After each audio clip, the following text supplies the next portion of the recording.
Target with PS Parihar channel में आपका स्वागत है। आइए शुरू करते हैं और देख लेते हैं कि आज के समाचार पत्रों में विद्यार्थी जीवन से संबंधित कौन-कौन सी सूचनाएं हैं। तो वीडियो को जल्दी से लाइक कर दें, शेयर कर दें। जिन छात्रों ने चैनल को अभी भी सब्सक्राइब न किया हो तो जल्दी से सब्सक्राइब कर लें ताकि आप लोगों को इसी प्रकार की ऑथेंटिक अपडेट से सबसे पहले मिलती रहें।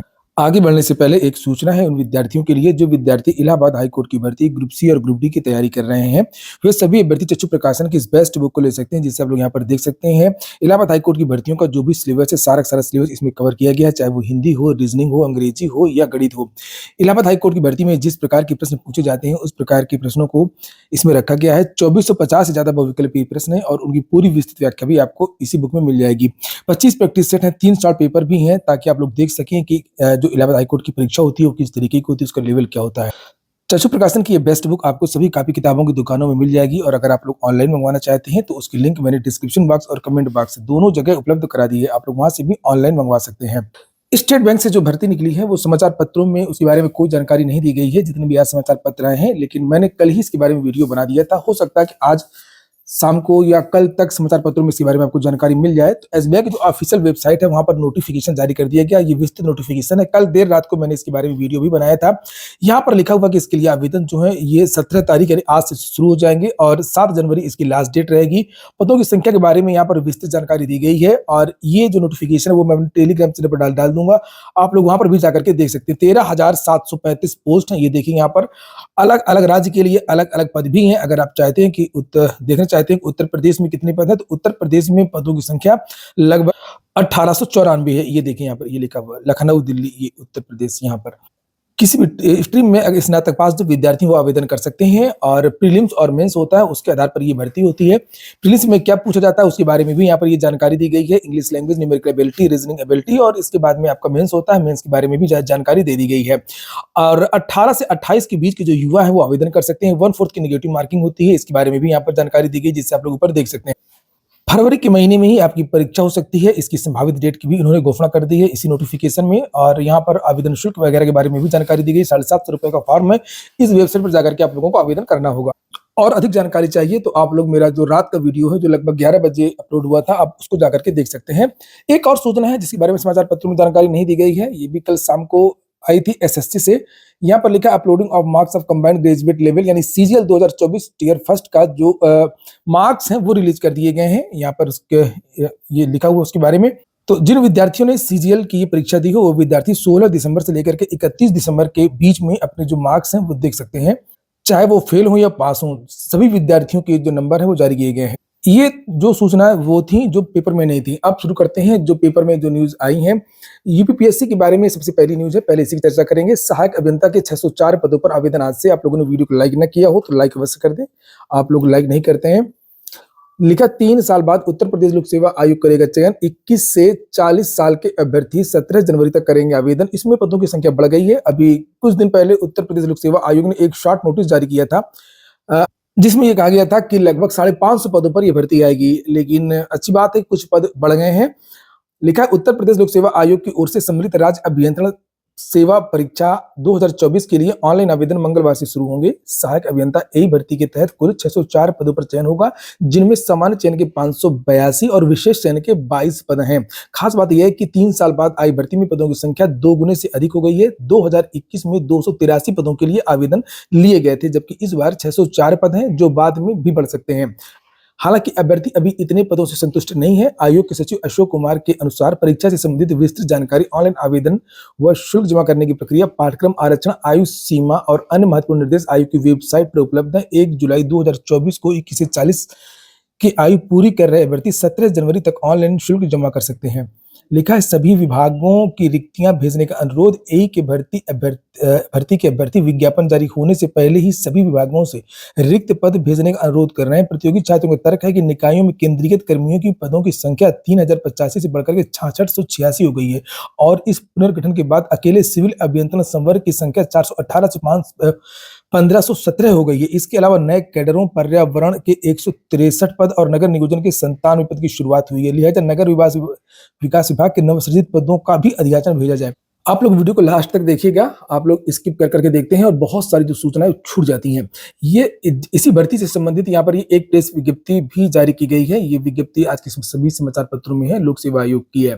अगली सूचना भी उत्तर प्रदेश लोक सेवा आयोग की है। लिखा पहली बार मुक्त और राज्य विश्वविद्यालय में होगी पीसीएस प्रारंभिक परीक्षा। प्रयागराज के 51 केंद्रों में 22 दिसंबर को होगी परीक्षा। 21,506 अभ्यर्थी पंजीकृत हैं और बात प्रयागराज की है हो रही है। यहाँ पर लिखा है आयोजन तय करेगा आरओ एआरओ की दिशा। 22 दिसंबर को जब परीक्षा हो जाएगी प्रदेश के सभी जिलों में, उसके बाद में देखा जाएगा कि आरओ में क्या हो सकता है, एक पाली में हो सकती है या नहीं हो सकती है। लिखा है कि उत्तर प्रदेश लोक सेवा आयोग 22 दिसंबर को पीसीएस प्रारंभिक परीक्षा कराने के बाद आरओ एआरओ प्रारंभिक परीक्षा पर निर्णय लेगा। नए नियमों के तहत एक दिन में परीक्षा कराए जाने के अनुभव के बाद आयोग तय करेगा आरओ एआरओ प्रारंभिक परीक्षा एक दिन में कराई जा सकती है या नहीं। पीसीएस प्रारंभिक परीक्षा के लिए 5,76,000 अभ्यर्थियों ने आवेदन किए, वही आरओ एआरओ के लिए 10,76,000 विद्यार्थियों ने आवेदन किए, जो पीसीएस के मुकाबले लगभग 2 गुना है। अगली जो सूचना है वो बीपीएससी की है। रद्द 17वीं पीटी बापू परीक्षा परिसर केंद्र में नहीं होगी। बिहार में बापू परीक्षा केंद्र परिसर पटना में हंगामा हो गया था। एक बंडल में कुछ जो प्रश्न पत्र थे वो कम थे, इसी को लेकर के विद्यार्थियों ने हंगामा किया। कुछ छात्र ओएमआर लेकर के बाहर आ गए, कॉपी लेकर के बाहर आ गए। केंद्र अधीक्षक जो वहां के थे केंद्र व्यवस्थापक, उनको हार्ट अटैक आया, उनकी मृत्यु भी होगी, बहुत सारा बवाल हो गया। उसके बाद में एक कमेटी बनाई गई और कमेटी ने सिफारिश की। फलस्वरूप जो है एक परीक्षा केंद्र, उसी परीक्षा केंद्र की जो परीक्षा है वो रद्द कर दी गई है और वहां पर दोबारा परीक्षा होगी। और लिखा है कार्रवाई को लेकर के कि परीक्षा केंद्र में मोबाइल कैसे पहुंचा, इसकी जांच होगी। बिहार लोक सेवा आयोग की रद्द की गई 17वीं प्रारंभिक परीक्षा दोबारा पटना के कुम्हरार स्थित बाबू परीक्षा केंद्र पर नहीं होगी। एक केंद्र पर ज्यादा प्रेशर न हो, इसलिए यह फैसला लिया गया है। बीपीएससी के अध्यक्ष परमार रविमणि भाई ने बताया कि 13 दिसंबर को बाबू परीक्षा परिसर केंद्र पर 12,000 अभ्यर्थियों की परीक्षा देने की व्यवस्था की गई थी।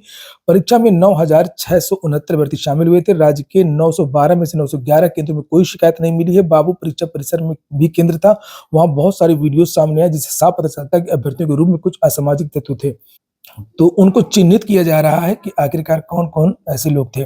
और ये भी देखा जा रहा है कि वहां पर आखिरकार मोबाइल कैसे पहुंचा। अगली जो सूचना है वो है बीपीएससी टीआरई 3 टीजीटी रिजल्ट की। कल ये रिजल्ट घोषित कर दिया गया और लिखा है हिंदी अंग्रेजी में सबसे ज्यादा अभ्यर्थी सफल। किस सब्जेक्ट के कितने विद्यार्थी सफल हुए उसके बारे में जानकारी दी गई है। हिंदी के 2082, अंग्रेजी के 2961 और ये पूरा विवरण है। जिन छात्रों को चयन हो गया है उनको बधाई, और जो छात्र रह गए हैं उनके लिए बहुत अवसर है। किसी भी छात्र को मायूस नहीं होना चाहिए। अभी टीआरई 4 भी आना है, उत्तर प्रदेश में भी हो सकता है आप लोगों को अगले साल शिक्षक भर्ती का विज्ञापन देखने को मिले। और रही बात टीजीटी की, तो टीजीटी की जो परीक्षा उत्तर प्रदेश में डेट घोषित ही कर दी गई है और नया विज्ञापन भी जारी होना है। निश्चित तौर पर अगले साल टीजीटी का नया विज्ञापन भी जारी होगा। उत्तर प्रदेश में एक भर्ती घोटाला हो गया, सोशल मीडिया में हंगामा मचा हुआ है इस समय। लिखा चयन समिति ने 6600 ग्रेड पे पर की थी पदोन्नति की सिफारिश। प्राविधिक शिक्षा विभाग में डिप्लोमा सेक्टर में विभागाध्यक्ष के पदों पर हुई पदोन्नति को लेकर के उठा तूफान शांत नहीं हो रहा है। इस पदोन्नति में तत्कालीन प्रमुख सचिव प्राविधिक शिक्षा एम देवराज की अध्यक्षता वाली चयन समिति ने 6600 ग्रेड पे पर खाली पदों पर पदोन्नति की संस्तुति की थी। जब पदोन्नति का आदेश जारी हुआ तो पदोन्नति 9000 ग्रेड पे पर कर दी गई। चयन वर्ष 2020-21 में प्राविधिक शिक्षा डिप्लोमा सेक्टर में विभिन्न विषय के प्रवक्ताओं के विभागाध्यक्ष के खाली पदों पर पदोन्नति के लिए प्रमुख सचिव प्राविधिक शिक्षा की अध्यक्षता 30 मई 2024 को विभागीय चयन समिति की बैठक हुई थी। ये सब बातें लिखी और इसमें बताया जा रहा है कि जिन 250 पदों पर पदोन्नति हुई है वहां पर ऐसा कोई प्रावधान नहीं है और केवल 25-25 लाख रुपए देकर के ये सीधी भर्ती के जो पद हैं उनको पदोन्नति से भर दिया गया।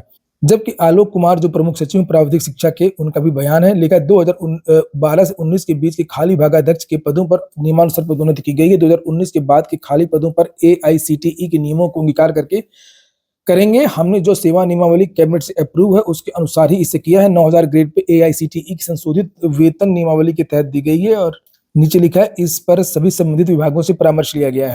इसी को लेकर के पल्लवी पटेल धरना दे रही हैं। लिखा है सदन में नहीं सुनी गई बात तो बाहर धरने पर बैठी विधायक पल्लवी पटेल पॉलिटेक्निक में प्रमोशन घोटाले पर चर्चा की मांग कर रही थी। विधानसभा अध्यक्ष ने नियमों के आधार पर मांग खारिज किया तो सदन का हुआ बहिष्कार। लिखा है यहाँ पर पल्लवी पटेल का कहना है कि 25-25 लाख लेकर के किया गया है प्रमोशन। पल्लवी ने अमर उजाला से बातचीत में कहा कि पॉलिटेक्निक में विभागाध्यक्ष का पद सीधी भर्ती द्वारा उत्तर प्रदेश लोक सेवा आयोग से कराने का प्रावधान है, लेकिन नियमों को ताक में रख करके 250 पदों को पदोन्नति से भर दिया गया। ऐसे में पिछड़ों को मिलने वाला आरक्षण खत्म कर दिया गया। अगर आयोग से सीधी भर्ती होती तो पिछड़े और SC/ST को आरक्षण का लाभ मिलता। आरोप लगाया कि गलत तरीके से प्रमोशन पाने वाले सभी लोगों से 25-25 लाख रुपए की घूस लिया गया। बताया गया कि प्रमोशन पाने वालों को अब 2,10,000 रुपए का वेतनमान दिया गया। नहीं, ऐसा नहीं है कि ओबीसी का ही नुकसान हुआ, सभी का नुकसान हुआ है। आप लिस्ट जारी कर दी गई है, लिस्ट में देख सकते हैं बहुत सारे ओबीसी SC का भी हुआ है, लेकिन जो गलत है तो वो गलत है, प्रमोशन नहीं होना चाहिए। ये एक बड़ा घोटाला है। हर जगह पिछड़ा, हर जगह SC घुस लेना सही बात नहीं है। इससे मामला और हल्का हो जाएगा। और इस विभाग के मंत्री हैं आशीष पटेल। अब मंत्री आशीष पटेल बोले सीजनल लोग हैं, आरोप लगाना ही काम। कल भी इनका फेसबुक में एक बयान आया था कि मेरी राजनीतिक हत्या की जा रही है, ये है वो है, और इनके लिए आप लोग 2 शब्द कमेंट में जरूर कहें। लेकिन ऐसा हुआ है तो बहुत गलत है और इनके खिलाफ भी एक कड़ी कार्रवाई होनी चाहिए। और मुख्यमंत्री को एक बार अपना नैतिक दायित्व वो दिखा देना चाहिए। जो बड़े बड़े लोग घोटाला करते हैं एक बार नजीर बनाना चाहिए, जैसे बड़े बड़े गुंडों के खिलाफ कार्रवाई करके एक नजीर बनाए कि नहीं नहीं बड़े बड़े गुंडों को हमने समाप्त कर दिया है। इसी तरीके से जो बड़े बड़े घोटालेबाज हैं, जैसे विधानसभा की भर्ती घोटाला, विधान परिषद का भर्ती घोटाला, या इस तरीके का कोई प्रमोशन वाला घोटाला हुआ, अगर मंत्री ने किया है तो मंत्री के खिलाफ कड़ी कार्रवाई हो। अगर विधानसभा के किसी अधिकारी ने किया तो उसके खिलाफ भी कार्रवाई। और मंत्री नहीं, मंत्री के पीछे जो होते हैं इनके मुख्य सचिव, सचिव वगैरह जो ज्ञान देते रहते हैं, उनके खिलाफ भी बड़ी कार्रवाई होनी चाहिए, क्योंकि वो हमेशा छुप जाते हैं। हो सकता है कि मंत्री के खिलाफ कार्रवाई हो जाए, निकाल विकाल दिया जाए, कुछ भी हो जाए, लेकिन जो सचिव वगैरह रहते हैं ना, वो बच जाते हैं, हमेशा बच जाते हैं वो। और जबकि बताते हैं कि इनमें आधा कमीशन लेते हैं आईएएस। और ये भी बताया गया कि जब पैसा लेकर के प्रमोशन किया गया है कथित रूप से, जो भी चीजें हैं, और तब उत्तर प्रदेश में आचार संहिता लगी थी, गुपचुप तरीके से धड़ाधड़ काम कर दिया गया। मंत्री आशीष पटेल के ओएसडी ने मंत्री को पत्र लिखकर के आगाह भी किया था कि ऐसा भाई ना करो, लेकिन बताया गया, ये भारत समाचार की न्यूज है, ऐसे नहीं है, उनकी बात को अनसुनी कर दिया गया। और विभागीय प्रमोशन कमेटी के चेयरमैन तत्कालीन प्रमुख सचिव देवराज थे। देवराज इस समय सरकार के सबसे खास अधिकारी हैं, स्टेट जीएसटी नीति और कार्मिक विभाग के प्रमुख सचिव थे। ये मेरे पास ये लिस्ट है प्रमोशन की नियुक्ति वाली, जिसके बारे में चर्चा हो रही थी, और यहाँ पर आप लोग देख सकते हैं ये पूरी जो लिस्ट है वो जारी हुई है। अंकित गुप्ता, आदित्य कुमार मौर्य, सर्वेश कुमार, तुषार शर्मा, और कर्मवीर कौन है, स्तुति श्रीवास्तव, संतोष गुप्ता, प्रजापति, सभी वर्ग, सभी, मनीष कुमार यादव, ऐसा नहीं है, सभी का चयन हुआ है। ओबीसी एससी एसटी की बात नहीं है। और ये पल्लवी पटेल जो एससी एसटी ओबीसी बीच में घुसेड़ रही हैं, इससे इसी की वजह से फिर इनकी बात नहीं सुनी जाएगी, सबका समर्थन नहीं मिलता है। अगर मेन बात है करप्शन की, मेन बात है भ्रष्टाचार की, और अगर इससे लड़ना है तो सभी लोगों को एक साथ आना होगा और सभी का साथ लेना होगा। ये देखिए, विवेक कुमार, हिमांशु भास्कर, विवेक कुमार, विल्सन, और भी बहुत सारे लोग हैं। ये पूरी लिस्ट आप देख सकते हैं। अखिलेश कुमार चतुर्वेदी, दिनेश कुमार यादव, श्रीमती पूर्णिमा जायसवाल, मुकेश कुमार, राजेंद्र कुमार, प्रदीप कुमार, वीरेंद्र कुमार चौधरी, ओम प्रकाश चौधरी, दिलीप कुमार आर्य, जितेंद्र गौतम। ये देखिए, तो ये बड़े बड़े घोटाले हैं, खूब हो रहे हैं और इन्हें रोकना चाहिए। ये हो गया आज का वीडियो आपको अच्छा लगा हो, फिर काम का हो तो लाइक अवश्य कर दें। जिन छात्रों ने चैनल को सब्सक्राइब न किया हो, सब्सक्राइब कर लें। पूरा वीडियो सुनने के लिए बहुत बहुत धन्यवाद।